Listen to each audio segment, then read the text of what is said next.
We're having happy hour at 1 o'clock in the afternoon, and I kind of love it. Absolutely. So I'm at Lazy Tiger. So this is inside our little bar. Before we get started here, we're going to do a little bit of imbibing this afternoon, but tell me a little bit about Lazy Tiger. So it's a very intimate cocktail bar. So we're calling it an American cocktail bar mainly because we don't want to put too many labels or tags on it. But the cocktail menu is small and focused. It's only about 14, 15 cocktails. And all are equal parts adventurous, but yet relatable. So lots of agave spirits, some cool mezcal, raicilla, tequila cocktails, a little bit of rum, gin emphasis for sure, but kind of just whatever we're most excited about. It's a small little bar team. It's only 20 seats inside, so we have the flexibility and the creativity to kind of do whatever we want. Adventurous yet accessible. I dig that because I think the adventurous side is what so many of us have been missing when we're mixing things up at home. I'm definitely guilty of very creatively, I thought, adding vodka to flavored seltzer instead of just regular water. Right. And that just turned out to be way too much alcohol to be consuming just casually. So I don't know if I'd recommend that to most people, but we're talking about mixing up some cocktails here. We're having Zoom happy hour. So tell me about the things that the selections that you picked. So we're gonna do a pretty traditional martini riff because I think that the martini cocktail, especially the stirred gin martini cocktail, gets a little bit misunderstood. And it's been kind of surprisingly one of the more popular cocktails here at Lazy Tiger. I think that coming in and getting a serious cocktail that you wouldn't necessarily make at home, but also doesn't have a bunch of crazy ingredients in it, that feels very simple but yet has a lot of depth is I think there's an attraction towards that. And I think that it's for us about balancing simplicity instead of just throwing 25 things into a cocktail. So right. And it's not just all about this sugary sweetness covering up all the alcohol taste. You actually want to taste what you're drinking. Exactly. And cool. It truly is more of an art to balance 3-4 ingredients than it is to balance 14. So I think there's a little bit of lesson in restraint there. And I think it's helpful for those of us who are trying to build up our home bar situation because you don't have to have too many crazy ingredients with that. So, yes. Okay. Do you want to get started on that one? Yeah. So we'll start with the street legal. So Beefeater Gin is the base, and you have your bottle. It's 2 ounces. Beefeater is one of my favorite gins. It's very juniper and black pepper. It's awesome in martinis, Negronis, stirred gin cocktails. It has a great weight to it, and it's affordable, and you can find it everywhere, which I think is a big deal right now. So it's 2 ounces of our Beefeater Gin, and we're gonna put it. Do you have any sort of mixing glass or any vessel like that? So I have this shaker thing here that I acquired from Target many years ago. Okay. And I have a couple glasses, and I do have ice in my freezer I can go grab in a second. Yeah, so ice. The glass is going to be the best bet for you. So we'll put 2 ounces of Beefeater Gin into the mixing glass. And that's like 2 shots, right? It depends on what it's probably a shot, and yours is probably 1.5 ounces. So it's probably if I would that looks good. Just go a little heavy on a little bit more than that. Okay, got it. What? Yeah, and just a splash. Why not? Wait, where am I supposed to just put a little bit more than that because it was 2 ounces? This is closer to 3, isn't it? That's closer to 3, but a little bit too much gin never hurt anybody. There you go. That's what I like to say at 1 in the afternoon. And then you have this amazing Alessio Blanco. This vermouth is really, really special and really kind of makes the cocktail pretty creamy. It has a slight vanilla thing going on, has a little bit of bitterness. This is kind of our new go-to vermouth at the store. Vermouth is something that you have to keep it cold. It does last a couple months, but it's not expensive. So when you splurge and buy a $20-something vermouth, it is definitely worth it. It's also great just on the rocks with topped with tonic or soda water or seltzer. Is a vermouth and seltzer or soda water is so good. So we're gonna do 3/4 of an ounce. So you'll wanna do about half of your measure. So half of my little shot glass here. Your little jigger, yeah. Okay. So there is a benefit to having a jigger like what you're using, as opposed to a shot glass that I stole from a bar in college and still have with me, like what I'm using. I would say that there is a benefit, but also, you know, you can make anything work. Cool.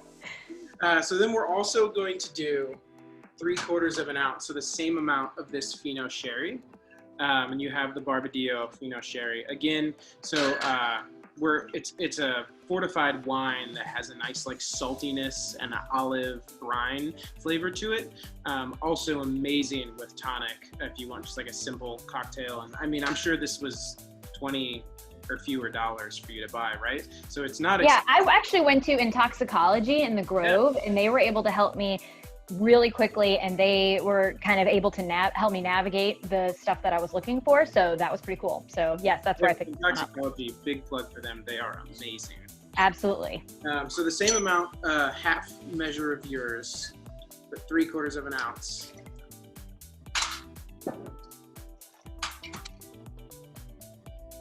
And then we're gonna do something that isn't super traditional and old school martini fans might have a little bit of a issue with, but we're gonna put just a bar spoon of simple syrup in this martini. Oh, so yes. Actually, it really helps add a viscous like weight to it, and we're really only adding about 1/8 of an ounce. So it's really, you know, we can either fill the bar spoon or you can just do a tiny little splash of it. Okay. But it helps curb the heat, and it makes it easier and silkier to drink, and you really don't perceive it as sweeter. Yeah. Do you like to make your own simple syrup? We do. So we do simple syrup with 2 different types of sugar, a sugar in the raw and a white sugar. That's perfect. That's a perfect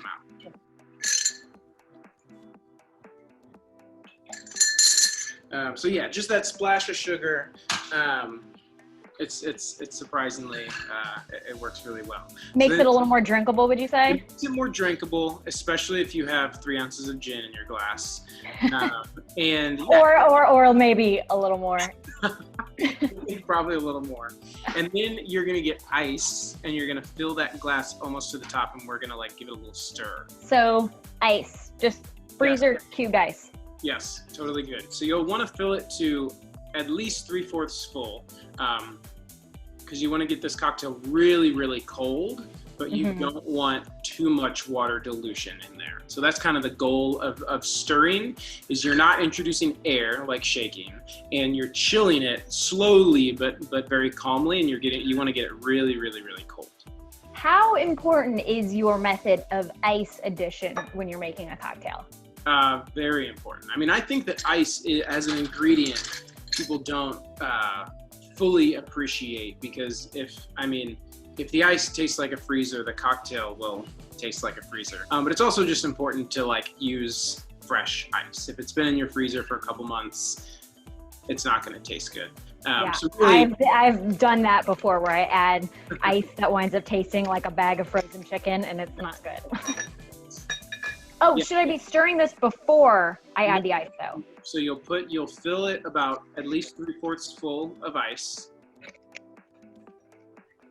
Try not to splash too much. Yeah, that's good. And then what you'll want to do is with the back of your spoon, you'll pretend like the back of this spoon is connected to the edges of the glass, and you'll slowly turn in a circle. There you go. That's perfect. So that it's the most gentle way to melt the ice into the cocktail. So what you're doing is you're introducing the cold water is diluting the cocktail, and the cocktail's getting colder. So it's temperature and dilution is what's happening. Yeah. But you don't want any air to be introduced. And when this cocktail gets served, it should be clear and silky clean and look like a glossy lake, and not like, it shouldn't have any bubbles.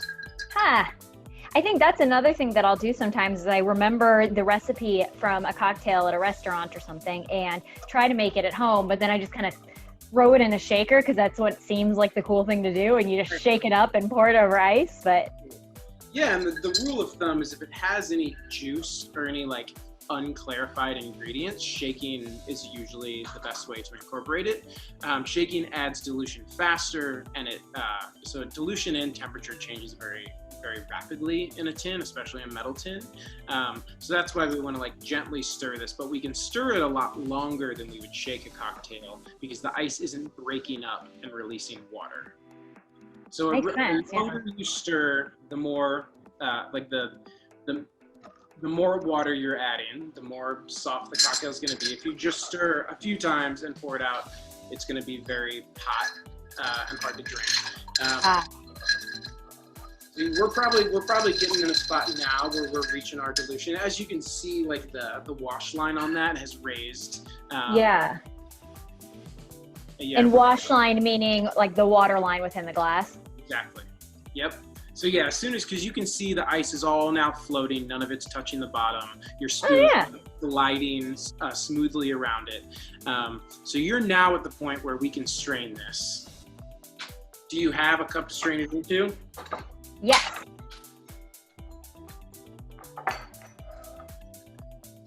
Yeah, we're just going to slowly pour this. Again, you don't want air introduction, so you want it to be clear and silky. Working with what I have at home, is it okay to just use the top part of the strainer from a shaker? Yeah, you just want to, exactly. I would just pour nice and slowly. Exactly. All good. I always spill a little bit, no matter what I'm making. Whether it's a nice cocktail or a bowl of cereal, I will spill a little on the table. And I don't want to add the rest of the ice. I put the ice back in here. The ice will get pitched, and the style of drink should just be able to be consumed like that.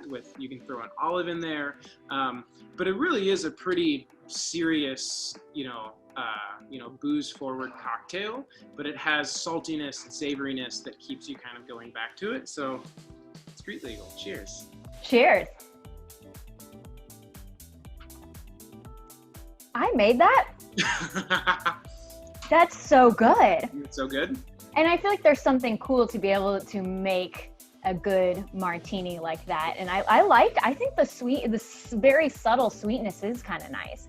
It is nice. People are scared of sweetness. People are scared of syrupy cocktails. But in all reality, the amount of alcohol in this cocktail with just a little bit of simple syrup, it's not by any means a sweet cocktail. It's still, if anything, savory. It makes you want some Marcona almonds and some salty, crunchy things. And I'm not a huge olive person, but you could add olives obviously to this. Add olives, totally. And you can, if you want it like this, I wouldn't necessarily just like want to add the juice of the olives because the sherry adds that like salty brininess to it. But if you did want to splash a little bit of olive juice in there, if you like it extra salty, that totally works. Very cool. Do you feel like there's been a better appetite toward the kind of the phrase you used, booze forward cocktails? People care to know about the alcohol in their drinks more? I really do. I mean, especially we're in a climate now where people are getting out usually so infrequently that so many people come in and say it's the first time we've been out in X number of months. We have a babysitter for one night.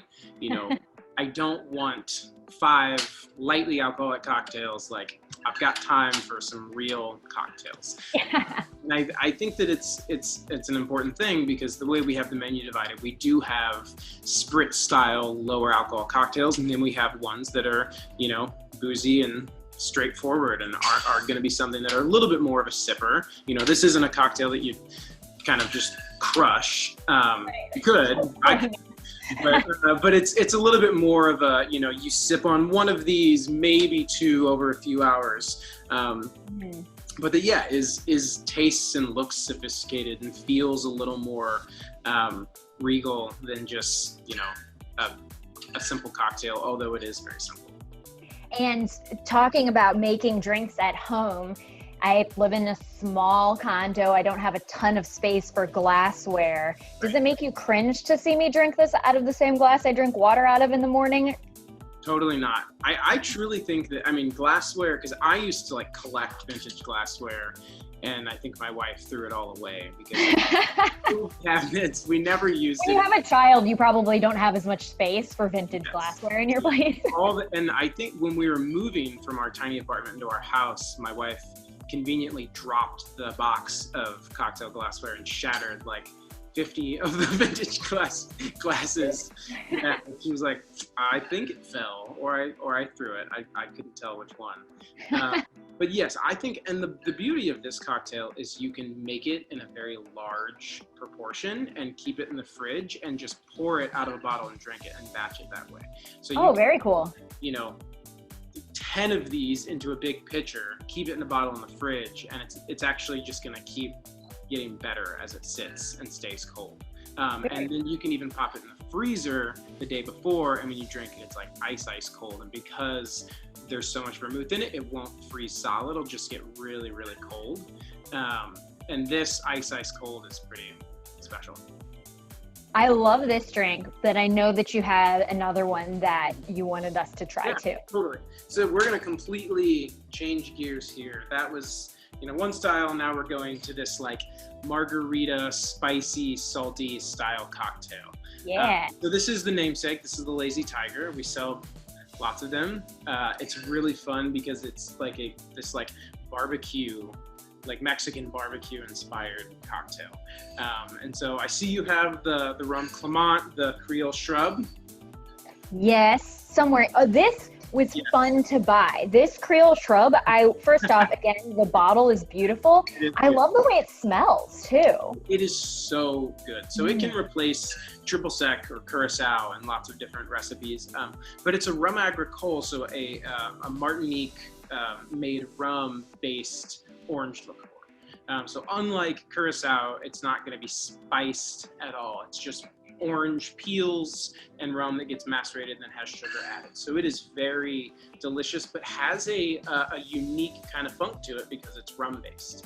What is the definition of a shrub? Because I'm seeing that more and more in menus, by the way. So this is a different kind of shrub. So shrub with one B is like a vinegar and sugar and fruit type syrup. So shrub with two B's is an orange liqueur made with rum agricole. So I had no idea. Okay, I didn't even notice the spelling difference. That's cool. Vinegar or sour or fruit.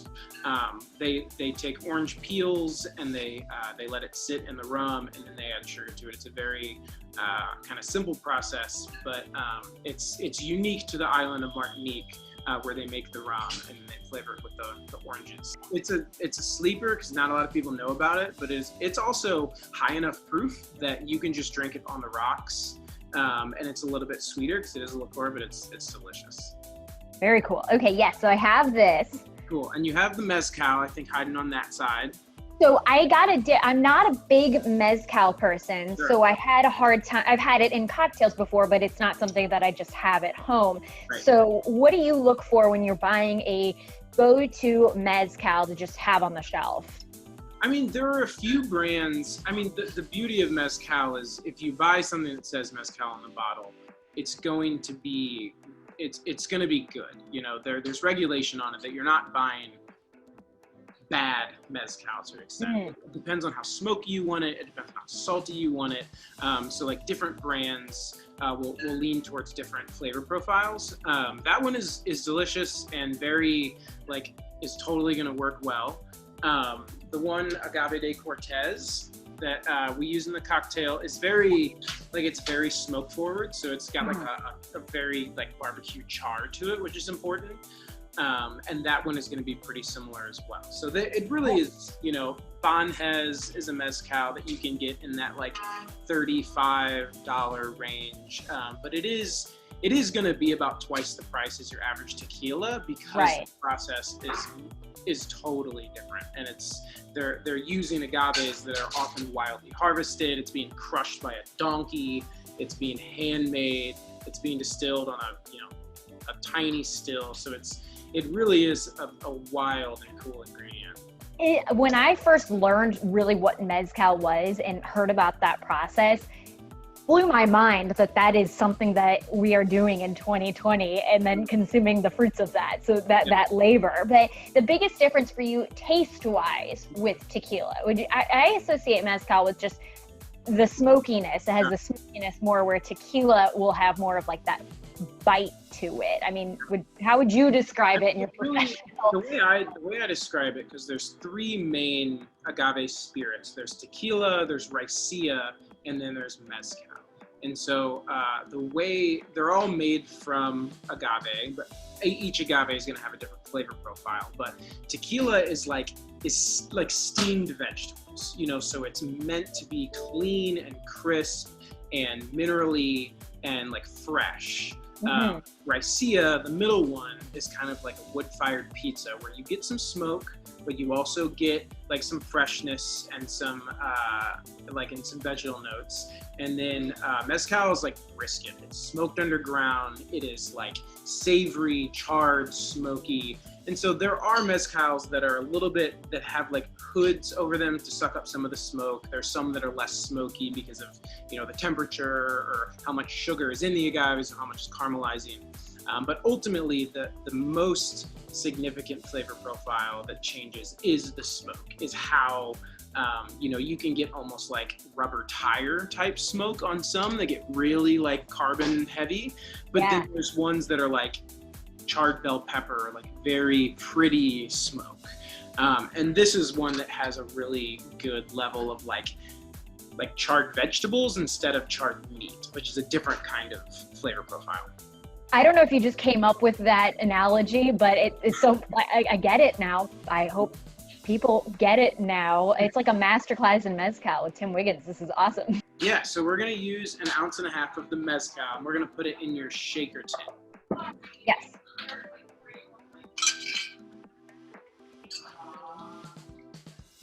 Move it around. Actually, I'm going to be going to that in a second.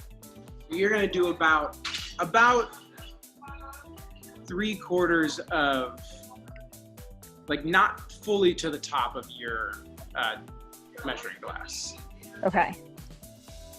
Not like last time where a nice, healthy pour.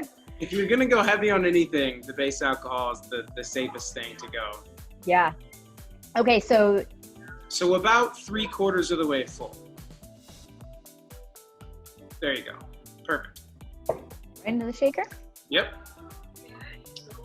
And then you're gonna do 1/2 ounce, which is about 1/3 of what you just did, of the Clement Creole Shrubb, the orange liqueur.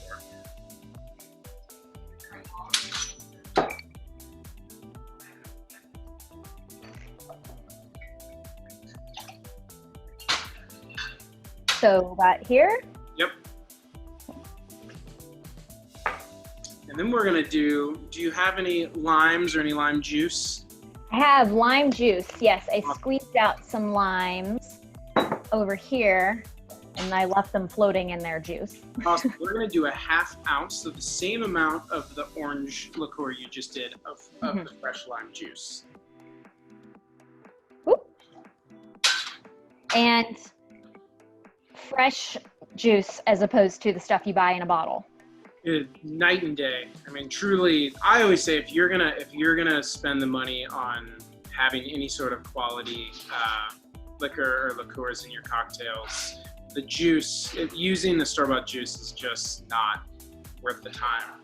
It's like using ice that tastes like your freezer. Exactly. It's really, I mean, and citrus is not cheap, and doing the juice is not the most convenient thing in the world, but it is a massive difference. And I mean, studies have shown that juice, especially lime juice, if you juice it the next day, it's technically like the best time to use it. So if you're stressed about it, you can always juice it the night before, let it sit, and it's actually be at prime like time to use it the next day.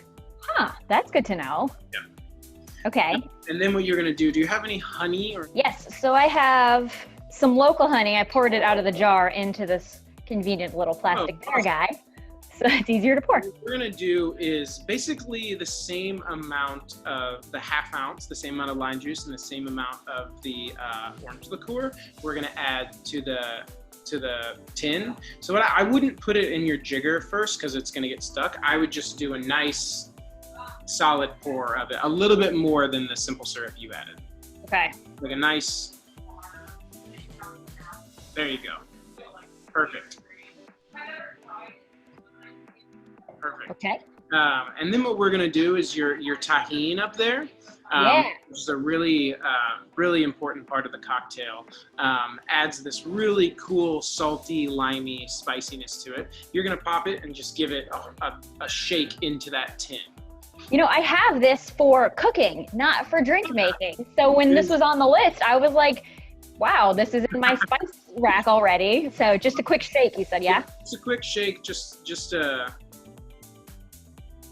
it'll be all right. I added a little bit much, but that's okay. It's tasty seasoning, so. It is. What I do is I let the honey syrup sit with that Tajin, and I blend it together and then strain it, so it's like a honey Tajin syrup. You don't have like the flakiness in it too. Got it. And then you're pretty much ready to go. You're ready to shake this up. Okay. I need to add my honey syrup actually. And do you shake it with ice or without? With ice. So you're gonna at least about 7 to 8 ice cubes if you have them. Yep.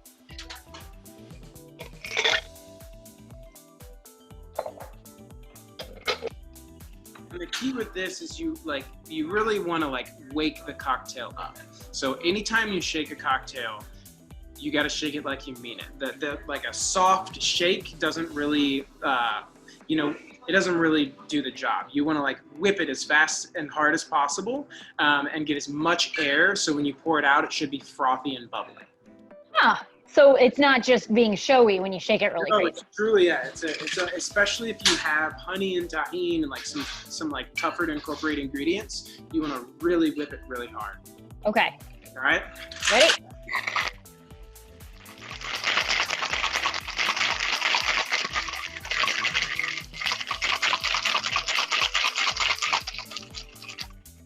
Awesome. Yay. And then what you can do with this one is actually take the entire top off, and we're gonna dump it out with the ice. Okay. I have this big margarita type glass that I got out for this one. There you go. Okay. So you'll just dump it right in there. It's pretty color. Yeah, so the pretty orange and the honey and the Tajin make it nice and lively. Yeah. And then with the orange, what we do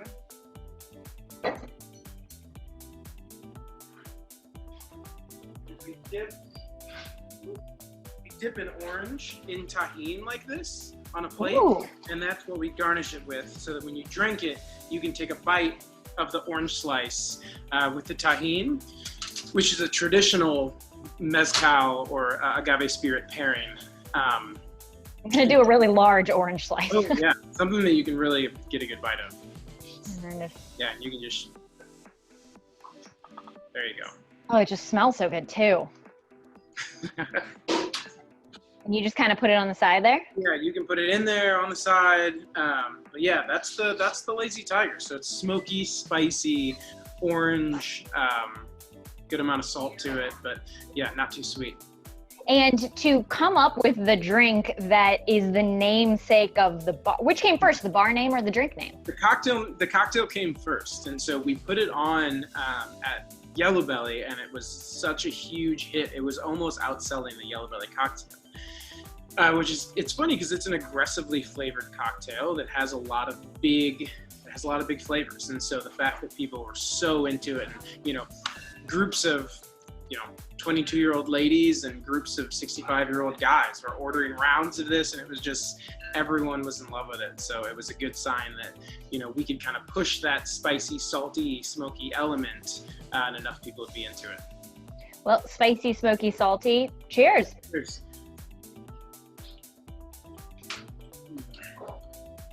And it is so good. Oh, I think one of the biggest takeaways too is if you have the right ingredients, it's all about the ingredients and then how you put them together, really, which I guess, that's cooking and that's preparing anything, but right. It's not super time consuming. It's not really inaccessible like people might think. Really not. And like I said, the cheats that you can make the honey with the Tajin and add some jalapenos and make your compound syrups that last for 3 weeks, and whenever you want, it can take you 3 minutes to make a good cocktail. It's approachable for a lot of different people, and I think that part of that is because you make cocktails that don't feel like a stereotype. Like, you don't feel like you're drinking something and I'm not a dude who's going to go smoke a cigar, so I can't drink this. Or you're never really like embarrassed to order what you're ordering, and you don't feel like you have to like look like a cool kid to order certain other drinks. It's more accessible. The stereotypes seem to be gone a little bit. You know, that is very intentional. And I think that there are, even just with the glassware, and, you know, we did a menu a while back where like 8 of the 10 drinks were a shade of pink, like on purpose, because I'm like, you know, to break this down, like, oh, I don't want a pink cocktail. I'm like, if you want a cocktail from us, you're getting a pink cocktail. They're like, you know, just like, it doesn't matter what glass it's in or what color it is, or if you think it's a, you know, weak or strong cocktail. You know, the whole idea is that, you know, anyone can drink this and enjoy it. And I think that that's what people want, because it's, you know, it's shocking sometimes to see what, you know, different people are ordering and excited about. And it's really, you know, the stereotypes that people have are often just not true. You know, it's easy to think that, oh, this drink is for this demographic, but I think that's a beautiful thing about St. Louis is like people are down to try things, and it's not the stereotypical crowd, and it's really people are a little more informed and just they're ready to be adventurous. And so I totally agree. When I see cocktails, I don't ever see who is drinking them, you know, and what they look like. I'm just like, if this tastes good, people will want it. Yeah. And, you know, finally, we're talking in 2020. You're one of the people who actually was able to make a bold step forward in 2020 by opening Lazy Tiger in the Central West End. And you have Retreat and Yellow Belly still open. I still see crowds hanging out, socially distanced, safe crowds, hanging out there all the time. Why is what you're doing still so important to you and to the world, in your words? Because I know why it's important to me. I think that ultimately, being in hospitality, it's about providing something special for someone that truly changes their night and creates memories that become nostalgia. And I think that people need that. People need to be taken care of more than ever before. You know, in a time where going out is strange and can be uncomfortable, and everything's uncomfortable. Everything is kind of terrifying. And I think that coming in and feeling comfortable and relaxing and having a drink, that you're now just in this headspace that you're not thinking about the 100 things that could go wrong, or school, or what's going to happen in 3 months. But I think that providing people that experience now feels more special and feels, you know, everything we're doing is just more intentional, because it's not just people coming in and getting a cocktail or getting food or getting dinner. You know, it's an experience. It has to be. And, you know, I think that all of this is just a good reminder to everyone in the restaurant industry that's what we do when we do it correctly is very important, and very important to people. And I think that has been reciprocated from the guests, of how appreciative they are to feel comfortable, to feel a level of normal, and to have something that's exciting and not, and takes your head away from what is, from tomorrow, you know? Well, and I would say that it's awesome to be able to make something at home, but the walls behind you look a lot cooler than the walls behind me. The environment and being able to go somewhere like that. So this is part of the experience, but then also the escaping and getting to see other people and getting to see the staff that works so hard to make you feel comfortable in that, I think is, I completely agree, more important than ever. It really is. Tim, thank you so much for the lesson. I learned so much. I can't wait to put this one in the fridge to finish later. And I might be sipping on this one while I finish editing my next project. So. Yes. Sweet. Awesome. Well, thank you so much. I really appreciate it.